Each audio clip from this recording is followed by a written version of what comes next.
എല്ലാവർക്കും ജുറാസ് കൊമേഴ്സിന്റെ പുതിയൊരു വീഡിയോയിലേക്ക് സ്വാഗതം. ഇന്നത്തെ വീഡിയോയിൽ നമ്മൾ ഡിസ്കസ് ചെയ്യുന്നത് ബികോം ഫോർത്ത് സെമസ്റ്റർ, അതുപോലെ തന്നെ BBA fourth semester entrepreneurship development സബ്ജക്റ്റിലെ മൊഡ്യൂൾ 2 ആണ്. ഈ വീഡിയോ സ്കിപ്പ് ചെയ്യാതെ എല്ലാവരും കാണുക. വളരെ എളുപ്പത്തിൽ നിങ്ങൾക്ക് കോമൺ പോയിന്റ് ഉപയോഗിച്ചുകൊണ്ട് രണ്ടാമത്തെ മൊഡ്യൂൾ കംപ്ലീറ്റ് ആയിട്ട് പഠിച്ചെടുക്കാം. അതിനുള്ള ഒരു ടിപ്പുമായിട്ടാണ് ഞാൻ വന്നിട്ടുള്ളത് ഈ വീഡിയോയിൽ. അതുകൊണ്ട് തന്നെ നിങ്ങൾക്ക് ഈ വീഡിയോയിൽ എനിക്കറിയാം സെക്കൻഡ് മൊഡ്യൂൾ എന്ന് പറയുമ്പോൾ ഒരുപാട് ഇൻസ്റ്റിറ്റ്യൂഷനും അതുപോലെ തന്നെ അതിൻ്റെ എല്ലാം ഫങ്ഷൻസും ഒബ്ജക്റ്റീവ്സും പഠിക്കണം. ഇതെല്ലാം കൂടെ നിങ്ങൾ പഠിക്കില്ല. പഠിച്ചാൽ തന്നെ അത് കൺഫ്യൂഷനും ആയിരിക്കും. അപ്പോൾ നിങ്ങൾക്ക് മെയിനായിട്ട് നിങ്ങൾ ചെയ്യുക, ഇതെല്ലാം സ്കിപ്പ് ചെയ്ത് വിടും. അതിൻ്റെ ആവശ്യമില്ല. നിങ്ങൾക്ക് കോമൺ ആയിട്ട് എഴുതാൻ പറ്റിയ ഫങ്ഷൻസും ഒബ്ജക്റ്റീവ്സും, അതായത് ഒബ്ജക്റ്റീവും ഫങ്ഷനും ഒരേപോലെ എഴുതാൻ പറ്റിയ പോയിന്റ്സ് ആണ്. ഇതിൽ ഏത് ഇൻസ്റ്റിറ്റ്യൂഷൻ ചോദിച്ചാലും നിങ്ങൾക്ക് ധൈര്യമായിട്ട് എഴുതാം. കറക്റ്റ് പക്ക പെർഫെക്റ്റ് പോയിന്റ്സ് ആണ് ഇതിൽ കൊടുത്തിട്ടുള്ളത്. ഞാൻ കുറെ അനലൈസ് ചെയ്തതിന് ശേഷമാണ് നിങ്ങളുടെ ടെക്സ്റ്റിലെ എല്ലാ പോയിന്റും, കാരണം ഒരുപാട് ഇൻസ്റ്റിറ്റ്യൂഷന് സെയിം പോയിന്റ്സ് ആണ് വരുന്നത്. അപ്പോൾ അതൊരു കോമൺ പോയിന്റ് ആയിട്ട് നിങ്ങളുടെ ആ ഒരു ബേർഡൻ ഒന്ന് റെഡ്യൂസ് ചെയ്യാൻ വേണ്ടിയിട്ടാണ് ഈ വീഡിയോ കൊടുത്തിട്ടുള്ളത്. ആദ്യം തന്നെ നമുക്ക് നോക്കാം. essay ആയിട്ട് ചോദിക്കുന്ന ഒരു ക്വസ്റ്റ്യൻ ആണ്, what are the institutional supports to entrepreneurs? ഓൺട്രപ്രണേഴ്സിനെ സഹായിക്കുന്ന അല്ലെങ്കിൽ സംരംഭകരെ സഹായിക്കാനുള്ള ഇൻസ്റ്റിറ്റ്യൂഷനുകൾ ഏതൊക്കെയാണ്? അല്ലെങ്കിൽ പരീക്ഷയ്ക്ക് ഇങ്ങനെ ചോദിക്കും, what are the institutions engaged in entrepreneurship അല്ലെങ്കിൽ സപ്പോർട്ട് ഓൺട്രപ്രണേഴ്സ് എന്നുള്ള രീതിയിൽ. അപ്പോൾ നിങ്ങൾ ഒരു 10 ഇൻസ്റ്റിറ്റ്യൂഷന്റെ പേരെങ്കിലും എഴുതണം. ഒന്ന് department of industries and commerce ആണ്. എന്നിട്ട് നിങ്ങൾക്ക് എഴുതാം അതിൻ്റെ മീനിങ് ആയിട്ട്. അതായത് നിങ്ങളൊന്നും പഠിക്കുന്നില്ല, ഈ പേര് മാത്രം പഠിച്ചു പോവുക. ബാക്കി ഫംഗ്ഷനും ഒബ്ജക്റ്റീവും മീനിങ് ഒക്കെ ഞാൻ പറഞ്ഞുതരാം. ആദ്യം department of industries and commerce എന്ന് എഴുതുക. എന്നിട്ട് നിങ്ങൾ എഴുതുക, it is one of the very important institution with support entrepreneurs. ഓൺട്രപ്രണേഴ്സിനെ സപ്പോർട്ട് ചെയ്യുന്ന വളരെ ഇമ്പോർട്ടൻ്റ് ആയിട്ടുള്ള ഒരു ഇൻസ്റ്റിറ്റ്യൂഷൻ ആണ് എന്ന് പറഞ്ഞ് എഴുതിയിട്ട് ഞാൻ ഇനി അതിൽ എന്തൊക്കെയാണ് ബാക്കി എക്സ്പ്ലനേഷൻ കൊടുക്കേണ്ടത് എന്നുള്ളത് ലാസ്റ്റ് പറയാം. രണ്ടാമത്തെ ഇൻസ്റ്റിറ്റ്യൂഷൻ ആണ് ഡിസ്ട്രിക്ട് ഇൻഡസ്ട്രീസ് സെന്റർ, DIC. മൂന്നാമത്തത് സ്മോൾ ഇൻഡസ്ട്രീസ് ഡെവലപ്മെന്റ് കോർപ്പറേഷൻ അല്ലെങ്കിൽ സിഡ്കോ. നാലാമത്തതാണ് national small industries corporation, NSIC. അഞ്ചാമത്തത് small industries development bank of India, SIDBI ഒക്കെ എന്തായാലും ചോദിക്കും. Khadi village industries commission, KVIC ഉണ്ട്. അടുത്തതാണ് small industry service institute, SISI previous year ക്വസ്റ്റ്യനിലുണ്ട്. മറ്റൊന്നാണ് കിറ്റ്കോ അഥവാ Kerala industrial and technical consultancy organisation. മറ്റൊന്നാണ് STED, science and technology entrepreneurship development project. മറ്റൊന്നാണ് NEDB, national entrepreneurship development board. മറ്റൊന്നാണ് NIESBUD, NIESBUD, national institute for entrepreneurial and small business development. Then techno park, അതുപോലെ NAE, national alliance of young entrepreneurs. ഇതൊക്കെയാണ് ഓൺട്രപ്രണേഴ്സിനെ support ചെയ്യാൻ അല്ലെങ്കിൽ help ചെയ്യാനുള്ള institutions.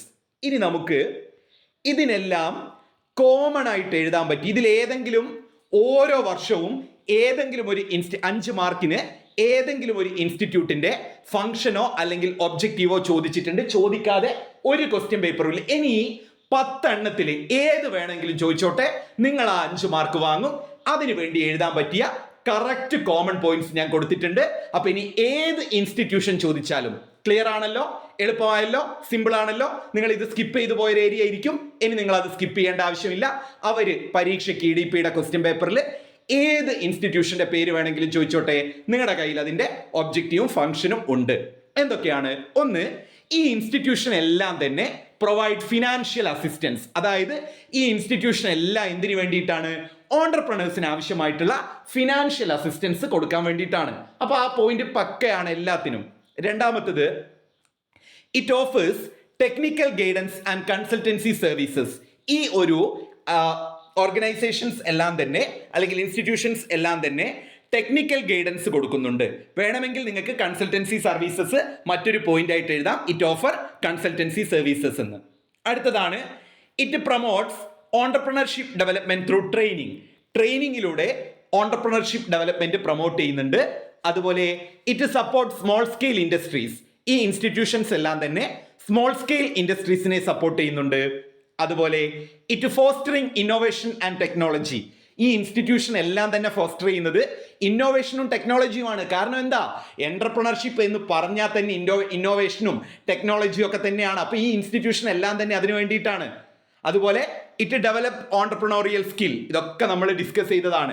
It support entrepreneurial venture, അതുപോലെ it encourage entrepreneurship through awareness, മോട്ടിവേഷനും അവയർനെസ്സും എല്ലാം കൊടുത്ത് ഓണ്ടർപ്രണർഷിപ്പിനെ എൻകറേജ് ചെയ്യാൻ വേണ്ടിയിട്ട് ഫോം ചെയ്തിട്ടുള്ളതാണ് മേലെ പറഞ്ഞ എല്ലാ ഇൻസ്റ്റിറ്റ്യൂഷനും.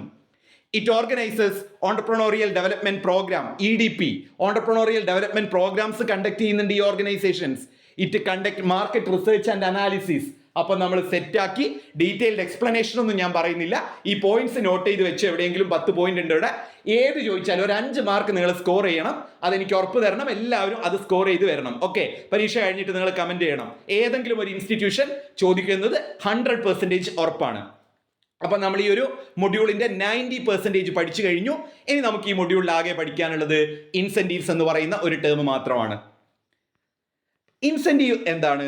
ഇൻസെന്റീവ്സ് എന്ന് പറഞ്ഞാൽ it is the financial assistance provided by the government to industries for the development in backward areas. Incentives എന്ന് പറഞ്ഞു കഴിഞ്ഞാൽ ഗവൺമെന്റ് ഇൻഡസ്ട്രീസിന് കൊടുക്കുന്ന സാമ്പത്തിക സഹായമാണ്. അതെന്തിനു വേണ്ടിയിട്ടാണ്? ബാക്ക്വേർഡ് ഏരിയാസ്, ഗ്രാമീണ മേഖലയിലെ ഗ്രാമങ്ങളിലൊക്കെയുള്ള ഇൻഡസ്ട്രീസ് ഉണ്ടാവും, അല്ലെങ്കിൽ ബാക്ക്വേർഡ് ഏരിയ, പിന്നോക്കം നിൽക്കുന്ന ചില മേഖലകൾ ഉണ്ടാകും. അത്തരത്തിലുള്ള ഏരിയയിലെ ഇൻഡസ്ട്രീസിന് ഗവൺമെന്റ് ചെറിയ രീതിയിലുള്ള ഒരു സാമ്പത്തിക സപ്പോർട്ട് കൊടുക്കുന്നതിനെയാണ് ഇൻസെന്റീവ്സ് എന്ന് പറയുന്നത്. ഓക്കെ, 2 മാർക്കിന് ചോദിക്കാൻ സാധ്യതയുണ്ട് വാട്ട് ഈസ് ഇൻസെന്റീവ് എന്ന്. ഇപ്പൊ ഇൻസെന്റീവ് എന്ന് പറഞ്ഞാൽ it is the financial assistance provided by the government to industries for the development of backward areas. ഇനി ഈ ഇൻസെന്റീവ്സിന്റെ നീഡ്, ഇമ്പോർട്ടൻസ് എന്തൊക്കെയാണ് അതേപോലെ തന്നെ ഞാൻ പറഞ്ഞേക്കാം. സിലബസിലൊന്നും ഇല്ല, ടെക്സ്റ്റിലും ഇല്ല. അഥവാ ചോദിച്ചാൽ സബ്സിഡീസിന്റെ നീഡ് ആൻഡ് ഇമ്പോർട്ടൻസോ അഡ്വാൻറ്റേജോ ചോദിച്ചാൽ ഇത് തന്നെ എഴുതിയാൽ മതി കേട്ടോ. രണ്ടും ഏകദേശം കോറിലേറ്റഡ് ആയിട്ടുള്ള, അതായത് രണ്ടും പരസ്പരം ഒരേപോലെ ഉള്ളതാണ്. അപ്പൊ ഇൻസെന്റീവ്സിന്റെ സബ്സിഡറീസിന്റെയും നീഡ്, ഇമ്പോർട്ടന്റ്, അഡ്വാൻറ്റേജ്, ഫീച്ചർ ഒക്കെ ചോദിച്ചാൽ സെയിം പോയിന്റ് ആണ്. ഇപ്പൊ ഇൻസെന്റീവ് എന്തായിരുന്നു ഞാൻ പറഞ്ഞത്? ബാക്ക്വേർഡ് ഏരിയയിലെ ഇൻഡസ്ട്രീസിന്റെ ഡെവലപ്മെന്റിന് വേണ്ടിയിട്ട് ഗവൺമെന്റ് കൊടുക്കുന്ന ഫിനാൻഷ്യൽ അസിസ്റ്റൻസ് ആണ് ഈ ഇൻസെന്റീവ്. ഇനി അതിന്റെ നീഡ്, ഇമ്പോർട്ടന്റ് അല്ലെങ്കിൽ അഡ്വാൻറ്റേജ് എന്തൊക്കെയാണ്? To remove regional disparities. ഓരോ റീജിയനിലും ഉണ്ടാവും ഒരു ഡിസ്പാരിറ്റി ഉണ്ടാവുമല്ലോ, അതായത് ഒരേപോലെ അല്ലാത്ത ആ ഒരു ഇത്, അതിനെ എന്ത് ചെയ്യും? റിമൂവ് ചെയ്യും. എല്ലാവരും ഈക്വൽ ആയിട്ട് ട്രീറ്റ് ചെയ്യും. To promote entrepreneurship. തീർച്ചയായിട്ടും ഓണ്ടർപ്രണർഷിപ്പ് പ്രൊമോട്ട് ചെയ്യാൻ വേണ്ടിയിട്ടാണ് ഇൻസെന്റീവ്സ് ഒക്കെ കൊടുക്കുന്നത്. ക്രിയേറ്റ് എംപ്ലോയ്മെന്റ് ഓപ്പർച്യൂണിറ്റീസ് ക്രിയേറ്റ് ചെയ്യുന്നുണ്ട്. ജനറേറ്റ് ഇൻഡസ്ട്രിയലൈസേഷൻ ജനറേറ്റ് ചെയ്യുന്നുണ്ട്. ഓവർകം കോമ്പറ്റീഷൻ ഓവർകം ചെയ്യാൻ പറ്റും. To provide competitive strength provide ചെയ്യുന്നുണ്ട്. ഓരോ ഇൻഡസ്ട്രീസിന്റെയും സർവൈവൽ ആൻഡ് ഗ്രോത്ത് പ്രൊവൈഡ് ചെയ്യുന്നുണ്ട്. ട്രഡീഷണൽ ടെക്നോളജിയിൽ നിന്ന് മോഡേൺ ടെക്നോളജിക്കുള്ള ഒരു ട്രാൻസ്ഫോർമേഷനും ഈ ഇൻസെന്റീവ്സ് കാരണമാകുന്നുണ്ട്. ഇപ്പൊ ഇൻസെന്റീവ്സ് ഒക്കെ കൊടുത്തു കഴിഞ്ഞാൽ റീജിയണൽ ഡിസ്പാരിറ്റി കുറയും, എന്റർപ്രണർഷിപ്പ് പ്രൊമോട്ട് ചെയ്യുന്നുണ്ട്, അത്തരത്തിലുള്ള സിക്ക് ഇൻഡസ്ട്രീസിനൊക്കെ സർവൈവ് ചെയ്യാൻ പറ്റും. ഇനി ഇതും 5 മാർക്കിന് ചോദിച്ച ക്വസ്റ്റ്യൻ തന്നെയാണ്. വാട്ട് ആർ ദ ടൈപ്സ് അല്ലെങ്കിൽ ക്ലാസിഫിക്കേഷൻ ഓഫ് ഇൻസെന്റീവ്സ്? ഇൻസെന്റീവ്സിന്റെ ടൈപ്സ് 5 മാർക്കിന് ചോദിച്ചാൽ ആദ്യം ഇൻസെന്റീവ് എന്താണെന്ന് എഴുതുക, എന്നിട്ട് 5 പോയിന്റ് എഴുതി ഓരോന്നിനും എക്സ്പ്ലനേഷൻ കൊടുക്കുക. ഇൻസെന്റീവ് ഇപ്പൊ പഠിച്ചിട്ടേ ഉള്ളൂ. എന്താണ്? ബാക്ക്വേർഡ് ഏരിയാസിന് ഇൻഡസ്ട്രിയൽ ഡെവലപ്മെന്റിന് വേണ്ടിയിട്ട് ഗവൺമെന്റ് ഫിനാൻഷ്യൽ അസിസ്റ്റൻസ് കൊടുക്കുന്നതാണ് ഇൻസെന്റീവ്. 5 രീതിയിലുള്ള ഇൻസെന്റീവ്സ് എങ്കിലും പഠിച്ചു വെക്കുക. 1 financial incentive, 2 non financial incentives, 3 concession, 4 subsidy, 5 bounty. Financial incentive എന്ന് പറഞ്ഞാൽ it is the incentive in terms of money. പണത്തിന്റെ രൂപത്തിൽ അല്ലെങ്കിൽ ക്യാഷിന്റെ രൂപത്തിൽ ഇൻസെന്റീവ് കൊടുക്കുകയാണെങ്കിൽ അതിനെയാണ് ഫിനാൻഷ്യൽ ഇൻസെന്റീവ് എന്ന് പറയുക. നോൺ ഫിനാൻഷ്യൽ ഇൻസെന്റീവ്സ് എന്ന് പറഞ്ഞാൽ it is the incentive not in terms of money.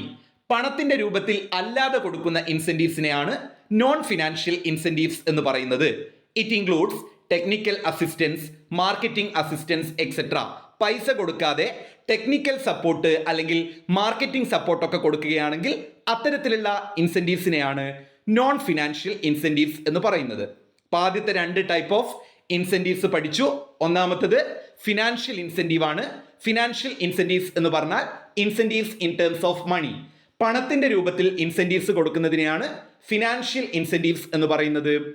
Non financial incentives എന്ന് പറഞ്ഞാൽ incentives not in terms of money, പണത്തിന്റെ രൂപത്തിൽ അല്ലാതെ കൊടുക്കുന്ന ഇൻസെന്റീവ്സിനെയാണ് നോൺ ഫിനാൻഷ്യൽ ഇൻസെന്റീവ്സ് എന്ന് പറയുന്നത്. It includes technical assistance, marketing assistance, market support, marketing support, technical support ഒക്കെയാണ്. ഇനി മൂന്നാമത്തത് പഠിക്കാം. മൂന്നാമത്തതാണ് കൺസെഷൻ. കൺസെഷൻ എന്ന് പറഞ്ഞാൽ it is the charging of less fee for the service enable the enterprise compete with others. എന്റർപ്രൈസസുകൾക്ക് എന്തെങ്കിലും ഒരു സർവീസ് കൊടുത്താൽ അവർക്ക് ചെറിയൊരു കൺസെഷൻ കൊടുക്കുക. ഇപ്പോൾ ബസ്സിൽ നിങ്ങൾക്ക് അറിയാലോ, സ്റ്റുഡൻസിന് ചെറിയൊരു കൺസെഷൻ കിട്ടുന്നില്ലേ? 10 രൂപയുടെ ടിക്കറ്റ് ആണെങ്കിൽ സ്റ്റുഡൻസ് 2 രൂപയാണ് കൊടുക്കുന്നത്. അതുപോലെ തന്നെ ഓൺടർപ്രണേഴ്സിന് എന്തെങ്കിലും സർവീസ് ചെയ്തു കൊടുത്താൽ അവരെടുത്തു നിന്നും ചെറിയൊരു ഫീസ് കുറച്ച് വാങ്ങുന്നതിനെയാണ് ചാർജ് ചെയ്യുന്നത്, ലെസ് ഫീ ആയിരിക്കും. അതിനെയാണ് കൺസെഷൻ എന്ന് പറയുന്നത്. അടുത്തതാണ് സബ്സിഡി. സബ്സിഡി എന്ന് പറഞ്ഞാൽ it is the single lump sum money that is given by government to an entrepreneur to cover the cost cover ചെയ്യാൻ വേണ്ടിയിട്ട് ഗവൺമെന്റ് ഓൺടർപ്രണേഴ്സ് കൊടുക്കുന്ന ലംസം മണി. അത് ഘട്ടം ഘട്ടമായിട്ടായിരിക്കും കൊടുക്കുക. അതുകൊണ്ടാണ് അതിനെ സബ്സിഡി എന്ന് പറയുന്നത്. അടുത്തതാണ് ബൗണ്ടി. ബൗണ്ടി എന്ന് പറഞ്ഞാൽ it is a bonus. Bounty പരീക്ഷയ്ക്ക് ഒരുപാട് തവണ ചോദിച്ചതാണ്. ബൗണ്ടി ആരും സ്കിപ്പ് ചെയ്യരുത്. ബൗണ്ടി എന്ന് പറഞ്ഞാൽ it is a bonus or financial aid to a specific industry. ഒരു പ്രത്യേക ഇൻഡസ്ട്രിക്ക് കൊടുക്കുന്ന ബോണസ് അല്ലെങ്കിൽ ഫിനാൻഷ്യൽ എയ്ഡിനെയാണ് ബൗണ്ടി എന്ന് പറയുന്നത്. It is given by government to industry. ചില സ്പെസിഫിക് ഇൻഡസ്ട്രീസിന് ഗവൺമെന്റ് കൊടുക്കുന്ന ഒരു ബോണസ് അല്ലെങ്കിൽ ഒരു ഫിനാൻഷ്യൽ എയ്ഡിനെയാണ് ബൗണ്ടി എന്ന് പറയുന്നത്. അടുത്തതാണ് സബ്സിഡി. സബ്സിഡി ഓൾറെഡി നമ്മൾ ഡിസ്കസ് ചെയ്തു, ലംസം മണിയാണ്. ദെൻ ടൈപ്സ് ഓഫ് സബ്സിഡി ഒന്ന് നോക്കി വെക്കുക. ക്രെഡിറ്റ് ലിങ്ക്ഡ് ക്യാപിറ്റൽ സബ്സിഡി ഉണ്ട്, പാറ്റന്റ് കോസ്റ്റ് സബ്സിഡി ഉണ്ട്, subsidy for processing food industry ഉണ്ട്, ബാർകോഡിന് സബ്സിഡി കൊടുക്കുന്നുണ്ട്, ബാക്ക്വേർഡ് ഏരിയാസിന് സബ്സിഡി കൊടുക്കുന്നുണ്ട്, ട്രാൻസ്പോർട്ടേഷന് സബ്സിഡി കൊടുക്കുന്നുണ്ട്. ഇനി 3 രീതിയിലുള്ള ഫിനാൻസുകളാണുള്ളത്. അഥവാ ചോദിക്കുകയാണെങ്കിൽ എഴുതിക്കോളൂ. Types of finance. അതിൽ ലോങ് ടേം ഫിനാൻസ് ഉണ്ട്, മീഡിയം ടേം ഫിനാൻസ് ഉണ്ട്, ഷോർട്ട് ടേം ഫിനാൻസ് ഉണ്ട്. എന്താണെന്ന് 1 ലൈനിൽ നമുക്ക് മനസ്സിലാക്കിയെടുക്കാം. ലോങ് ടേം ഫിനാൻസ് എന്ന് പറഞ്ഞാൽ funding for long term goal. Medium term finance എന്ന് പറഞ്ഞാൽ funding for medium term goals. Short term finance എന്ന് പറഞ്ഞാൽ funding for short term goals. അടുത്തതാണ് വർക്കിംഗ് ക്യാപിറ്റൽ സപ്പോർട്ടും ഫിക്സഡ് ക്യാപിറ്റൽ സപ്പോർട്ടും. വർക്കിംഗ് ക്യാപിറ്റൽ സപ്പോർട്ട് എന്ന് പറഞ്ഞാൽ it means funding for short term business needs. Short term business നീഡിന് വേണ്ടിയിട്ട് fund ഇറക്കുന്നതിനെ വർക്കിംഗ് ക്യാപിറ്റൽ സപ്പോർട്ട് എന്നും, ലോങ് ടേം ബിസിനസ് നീഡിന് വേണ്ടിയിട്ട് ഫണ്ട് ഇറക്കുന്നതിനെ ഫിക്സഡ് ക്യാപിറ്റൽ സപ്പോർട്ട് എന്നും പറയുന്നു. നമ്മൾ വളരെ സിമ്പിൾ ആയിട്ട് വെറും 10 മിനിറ്റ് കൊണ്ടാണ് നമ്മുടെ സെക്കൻഡ് മൊഡ്യൂൾ പഠിച്ചെടുത്തത്. ഇതിൽ ശ്രദ്ധിക്കേണ്ട കാര്യം ഇൻസെന്റീവ്സും അതിന്റെ ടൈപ്സും അതുപോലെ തന്നെ അതിന്റെ നീഡ് ആൻഡ് ഇമ്പോർട്ടൻസും നോക്കി വെക്കുക. അതിൽ തന്നെ ബൗണ്ടിയുടെയും സബ്സിഡിയുടെയും മീനിങ് പഠിച്ചു വെക്കുക. പിന്നീട് ഓരോ ഇൻസ്റ്റിറ്റ്യൂഷന്റെയും ഫുൾ ഫോമും പേരും പഠിച്ചിട്ട് ഞാൻ തന്ന കോമൺ ഫീച്ചർ അല്ലെങ്കിൽ ഫംഗ്ഷൻ അല്ലെങ്കിൽ ഒബ്ജക്റ്റീവ് എഴുതി വെച്ച് മാർക്ക് സ്കോർ ചെയ്യുക. ജുറാസ് കൊമേഴ്സിന്റെ ചാനൽ ഇതുവരെ സബ്സ്ക്രൈബ് ചെയ്യാത്തവരാണെങ്കിൽ സബ്സ്ക്രൈബ് ചെയ്യുക. അതോടൊപ്പം നമ്മുടെ ഇത്തരത്തിലുള്ള വീഡിയോസ് നിങ്ങൾക്ക് യൂസ്ഫുൾ ആവുന്നുണ്ടെങ്കിൽ നിങ്ങൾ ലൈക്ക് ചെയ്യുക. അതേപോലെ നിങ്ങളുടെ കമന്റ്സും നമുക്ക് ഏറ്റവും വാല്യുബിൾ ആയിട്ടുള്ള സംഭവമാണ്. അതേപോലെ നിങ്ങൾക്ക് ഈ കോമൺ പോയിന്റ്സും കാര്യങ്ങളും യൂസ്ഫുൾ ആയിട്ടുണ്ടെങ്കിൽ നിങ്ങളുടെ കൂട്ടുകാർക്ക് കൂടെ ഷെയർ ചെയ്ത് കൊടുക്കുക. അവരും പഠിക്കട്ടെ, അവരും നല്ല സ്കോർ നേടട്ടെ. Okay, thank